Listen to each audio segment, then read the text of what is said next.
এই দেখো বন্ধুরা, আমার দিদিভাই দাদাভাইয়েরা, তোমার ঠাকুমার ভালোবাসা নিও। এই দেখো ডাটা নিয়েছি, কাঁঠালের বিচি, কাঁচামরিচ নিয়েছি, মুগ ডাল নিয়েছি। এখন আমি নিরামিষ মুগ ডাল রান্না করবো। তোমরা দেখো, আজকে সোমবার, আমার বউ নিরামিষ খায়। মুগ ডালগুলো দিয়ে দিচ্ছি প্রেশার কুকারে। কাঁচামরিচ আর কাঁঠালের বিচিগুলো দিয়ে দিচ্ছি।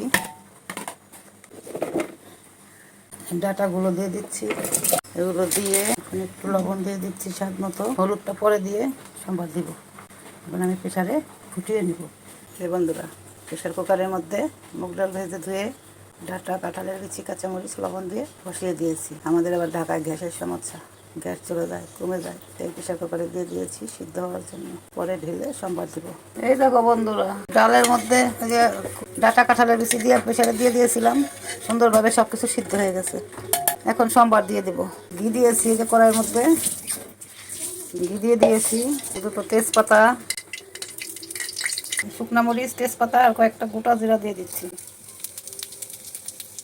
এখন একটু আদা কুচি দিয়ে দিচ্ছি।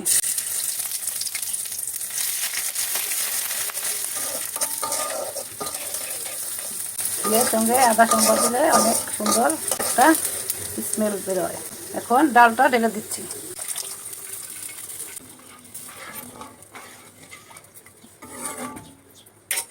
একটু মিষ্টি দিয়ে দিচ্ছি, চিনি হালকা করে।